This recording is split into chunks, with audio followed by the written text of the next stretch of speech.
Okay, welcome everybody.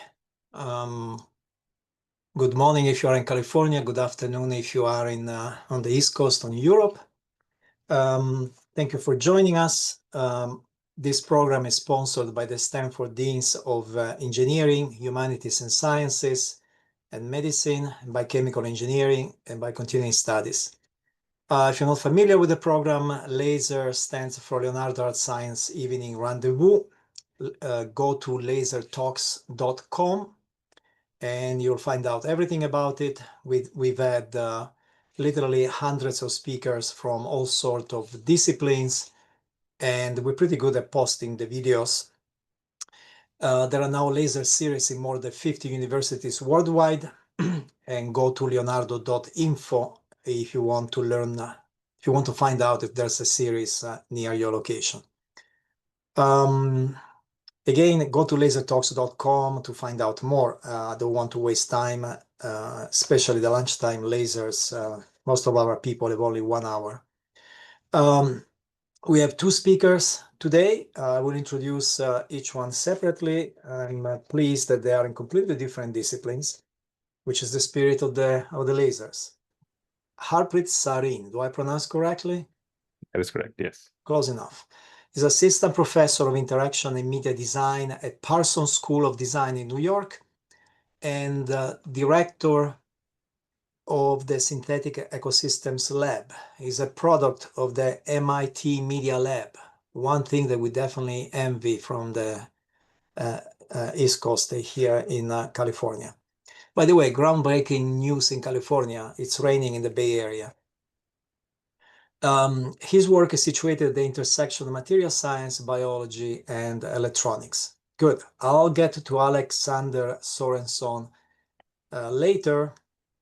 Right now, I give the podium to Harpreet, and I will turn off my video and my audio to maximize your bandwidth, and I ask Alexander to do the same.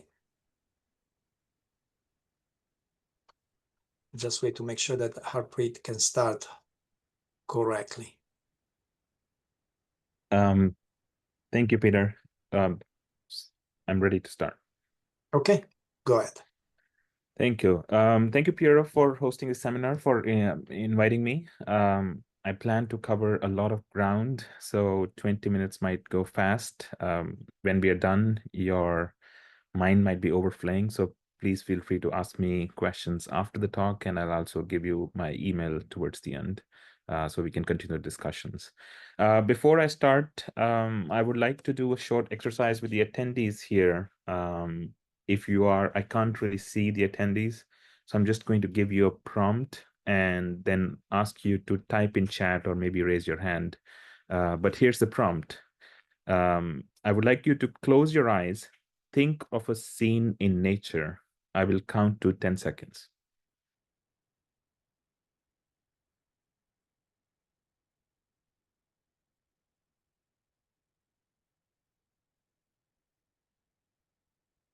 Okay, 10 seconds up. I would like to just ask if you could post in chat, how many of you imagined a human in the scene?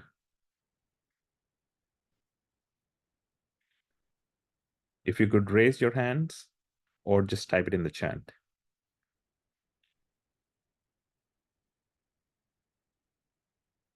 So far, no one.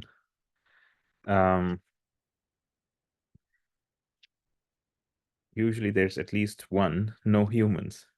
So this is pretty usual, the response that I receive from several people, when I give these talks, and I start with this prompt. Maybe there's a tiny minority that imagines a human. And today's talk is really about that. If we have learned to, not imagine a human in a scene of nature, my question throughout this talk to you will be, why not? As humans, we have a lot of separation of what nature is and our position within nature. In a lot of design work that I do, I'm trying to bridge this nature culture bias or to create new connections between other species and humans. I grew up in the North India, in a city in the state called Punjab. These are the sorts of landscapes that I grew up seeing, the wheat fields in Punjab, how the technology took the state from food scarcity to food surplus has shaped the relations of people in Punjab to their fields, their farms, and their lands. My background has sort of affected, living here, growing up here, has also affected how I think about technology in relation to nature, to land, and so on.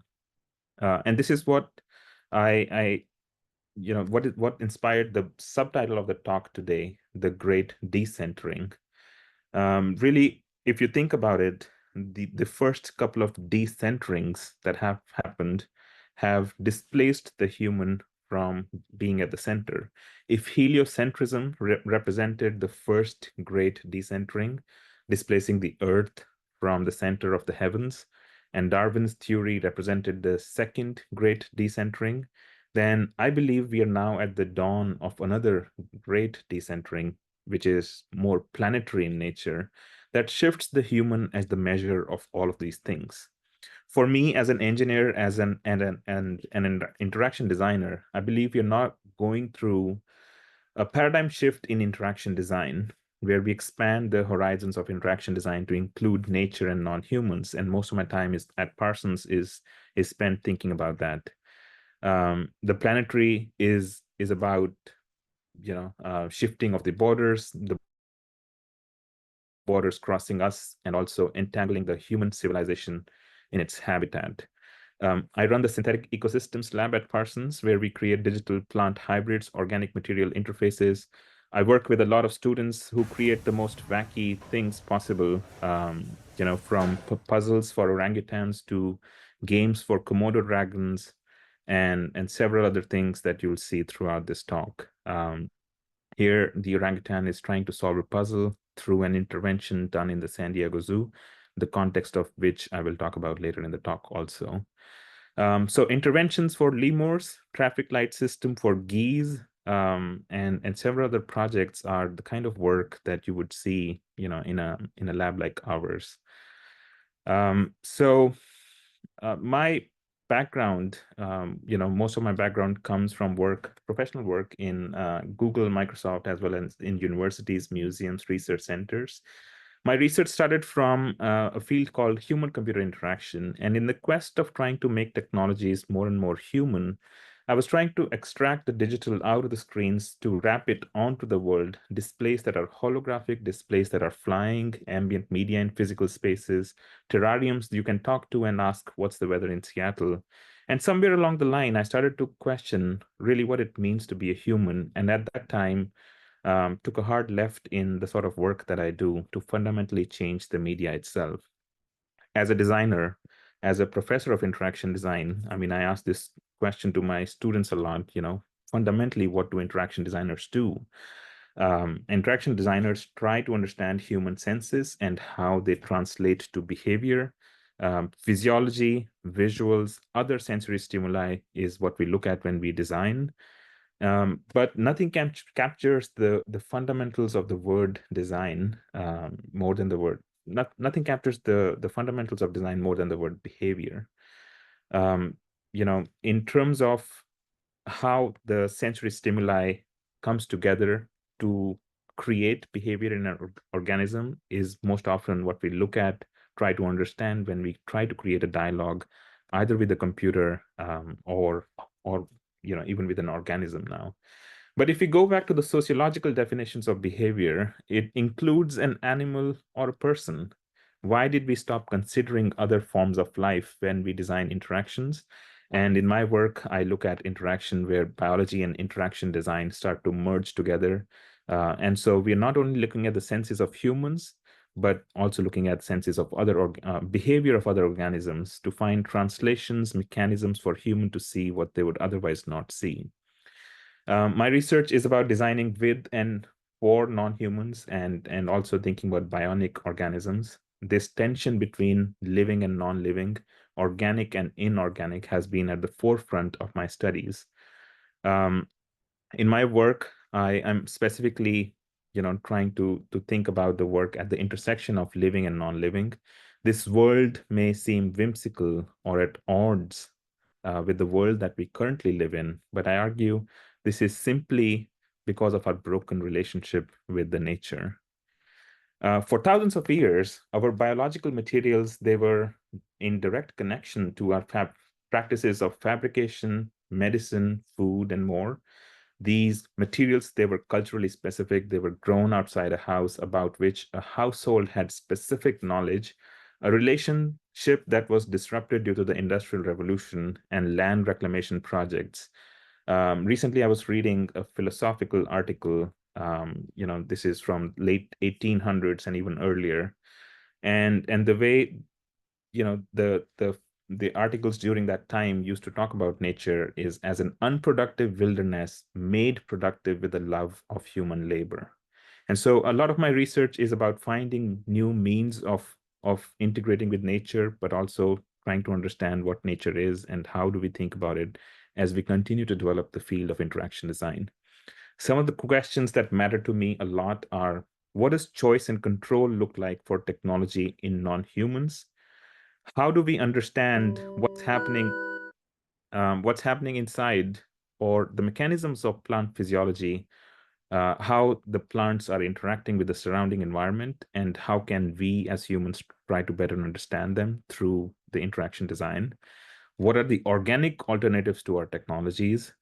This is an on-plant robot that grows plants into different architectural shapes.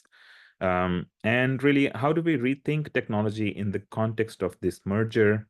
How do we design our conservation environments better? This is at the San Diego Zoo with Mary, an elephant project around choice and control as well, where Mary listens to the music that she wants. I will come back to this project. So, as you probably already noticed, a lot of my work has dealt with plants over the past decade. The rapid responses and the movements in other species were called out by Darwin as the animalness in plants. And I was kind of fascinated by the use of the word animal in relation to the plants as well. So I often get the question, why are you so fascinated with the plants? To me, plants are they are self-powered, they are self-fabricating, they are self-regenerating organisms. They carry highly advanced systems to sense and respond to the environment. As an engineer, we strive for such sensing and responses in our electronics, self-growing, self-repairing abilities in our architecture, and being sustainable at scale in general. And here we are looking at plants which already possess these capacities. So how do we create intersections between technology and nature? And these are some of the questions that I've been after. How do we recognize the livingness is plants? When we look at plants, this physiological signaling is so similar to what we have going on in our own bodies. There's a striking similarity between plants and our electrical circuits, how they sense, how they exchange information, how they display this information. Plants already are signal networks in nature. And I started to think about, what if we could create intersections between these two seemingly different fields, between technology and plants. So here's one of the first projects that I did when I started working on this a while ago. This is a typical house plant that you'll find in many places. What you see here is a robotic base with electrodes connected to either side of the plant. These electrodes are actually able to sort of listen to the electrochemical signals in a plant, which are changed when there's a change of light, change of soil conditions, and so on. So here what I did was create a controlled environment in which we change lighting, which then changes the natural electrochemical signals inside a plant, which then triggers a robot. So it's not really a robot driving a plant, it's a plant driving a robot. And so it was a sort of study to understand what are the boundaries of decision making when we work with organisms such as plants in this case. There are other sort of interaction studies we have performed with plants. You saw where we could listen to the plants or sensing inside the plants, but we also developed work where we went the other way and induced the potential differences. This is on the left-hand side, you see a software where we can press a button and that sends a signal to the plant to then close the leaf or actuate the leaf of a plant. So we can also start to trigger some of these using our software to then trigger the movement inside a plant. We've done this with several plant species, not also including Mimosa pudica. This is a very typical house plant, a very typical plant found in many parts of Asia. And we were fascinated by the sort of movement behaviors that this plant displays. I will move quickly, but I just wanted to show, you've seen how the wires here are dangling outside a plant. But in one of the studies that I was doing, we worked with the polymer chemists in solar panel industry. We created an organic semiconductor called ProDot with the help of chemists. And we put a plant in it for 24 to 48 hours. And then after 24 to 48 hours, we peel the bark as you see here in this video, we slice the bark and observe what is happening inside the plants. And what we saw was a single nanowire inside the xylem of a plant. The longest wires that we have been able to grow are about 10-centimeter direct connections. And we started to think, what are the interactions that are possible when we do something like this, where we could try to understand, the activities around the plant, touch sensor, motion sensor, and so on. These are the typical things that an interaction designer usually likes. The face of this technology might look different in the future, but these are the sort of interaction studies that we were doing at the time when the experiment started. Shifting gears a bit, another project. This is an example of a self-growing, self-repairing architecture in India that has lasted for more than 500 years. Concrete structures cannot do this. They degrade over time, but this architecture repairs itself. And so I was fascinated by this idea that the locals in the eastern part of India took the aerial roots of fig trees and really just intertwined them to, over a period of time, grow a bridge. And I thought, if these are some of the capacities that exist in the natural world, how do we connect our technologies in the right manner to create these interesting intersections? So we created a robot that lives on the stem of a sunflower plant, and sunflower grows by 4 inches per week. The robot moves up by 4 inches per week and starts to morph the direction of the growth of the sunflower plant. And this is the sort of work that we were studying over a period of 45 to 60 days. And this is the time lapse that you see from that work also. But really, I think the motivation is not, of course, the sunflower plant. It's to do this with bamboo and to imagine such structures growing over a long period of time where you leave these robots for a long duration, and they grow frameworks that you could use in architecture or furniture. These are the sort of structures that we were able to demonstrate the control over morphing, bending, small primitives that are important in architecture. But the vision is, what if we could do this using technology in the future? At this point, I will maybe just take a brief pause as I introduce this next project, and I have a question for the audience.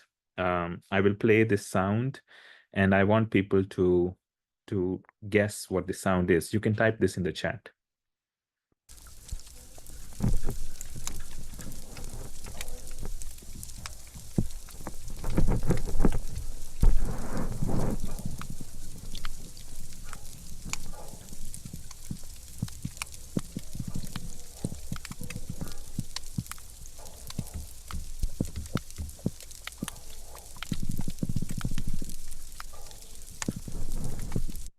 So I see responses: rains, plants growing, termites, and fire cracking. This is none of those things. This is actually the sound of underwater macroalgae as it releases bubbles of oxygen during its photosynthesis.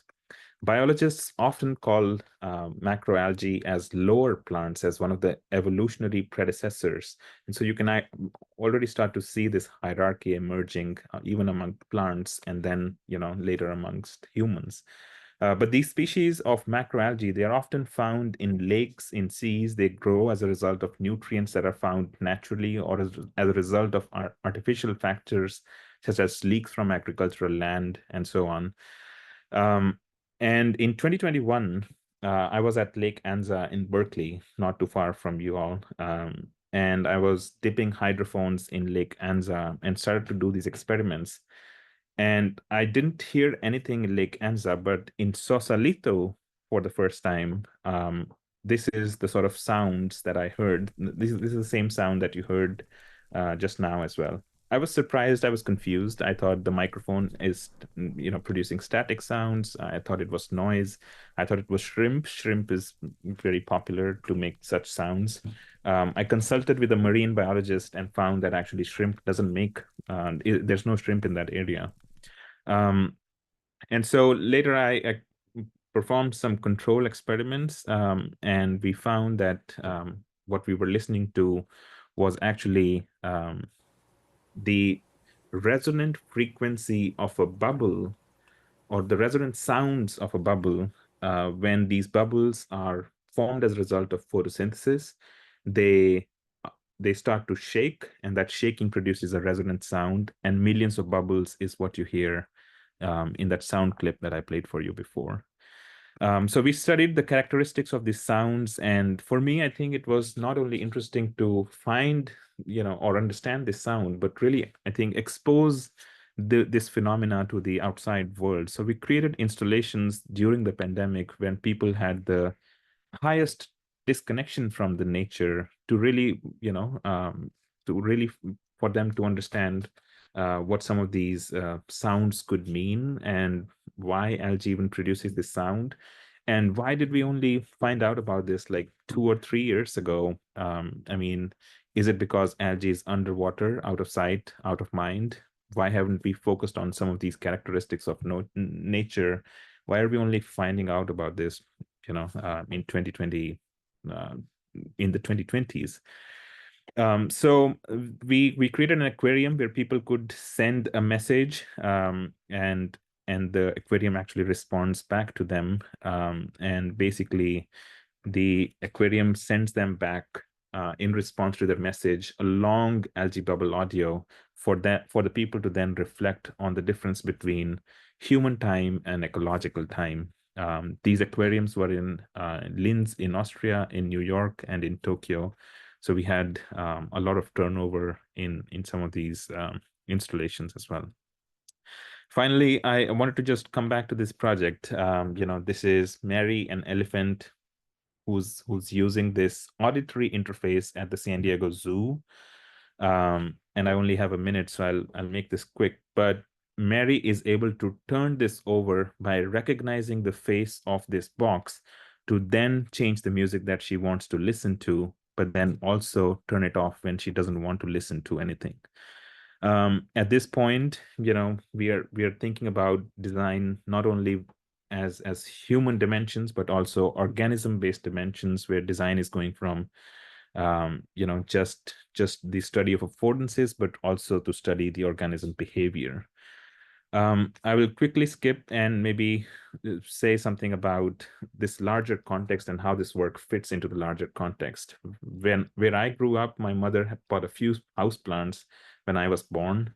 These houseplants, they are still there in our home today. They are as old as I am.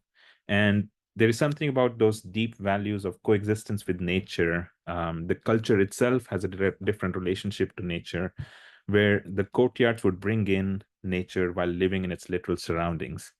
And as I continue to develop this work over the years, I've been thinking on what our imagination of nature looks like right now, how we have acted towards the natural world, and how we have learned to imagine nature. This imagination is what needs to change. So over the years, when kids in Egypt to kids in Barcelona, they ask me about how to make these robot plant things or cyborg botany, I'm not only thinking about the generation that had these relations, but the generation that will have these relations. So when I put out this work, I'm thinking about the context of people and how they interact with nature. And quite often this work is in botanical gardens, in galleries, where I've shifted to send this work to not only publications, but really architecture, to do cultural institutions, in galleries, in museums, where people engage with the questions of what nature is and why do we separate it so much. I will maybe just read out this quote and stop after this. This is one of my favorite quotes from Jedediah Purdy.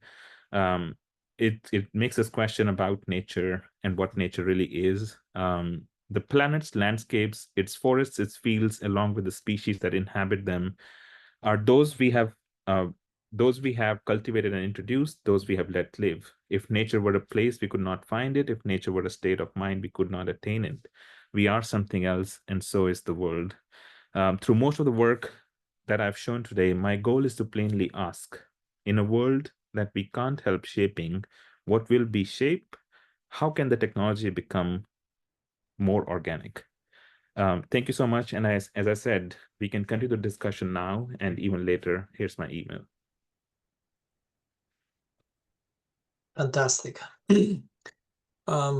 Very, very, very nice. By the way, you brought back memories of my grandfather's grandparents' village, where people were using blackberry plants as fences. They would just let them grow, of course, prune them.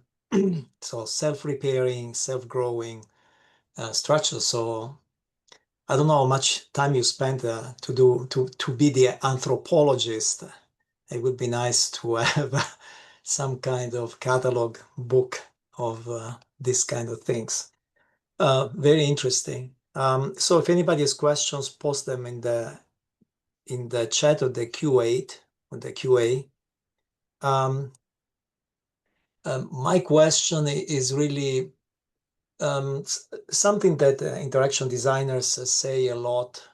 I think you mentioned at the very beginning, making technology more and more human. And when I hear that, my question is always, what does it mean, more human?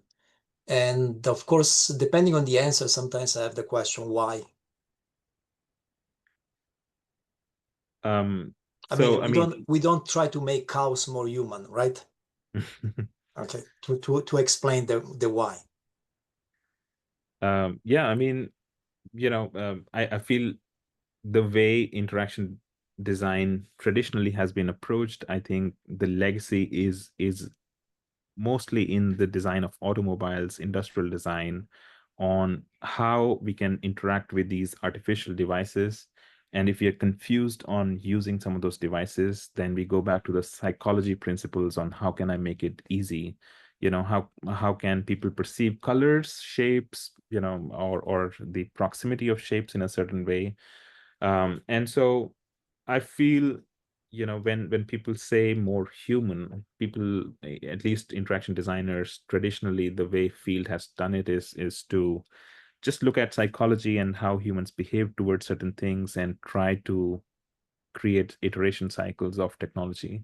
But it's not like we have understood what a human totally is, and it's not like we've understood what truly is the benefit of creating some of these technologies for humans.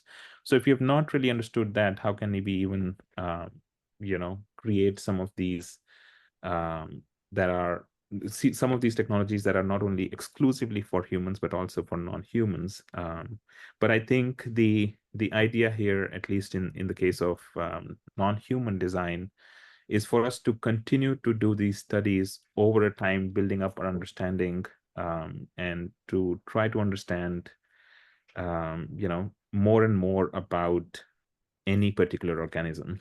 And so I don't think botanists go and say, I'm going to learn about all the plants. they usually say, I'm going to learn about one species, maybe even one species in a certain location in a certain period of time. And so this idea that I'm going to learn about all humans at the same time, this universality, I don't think it exists.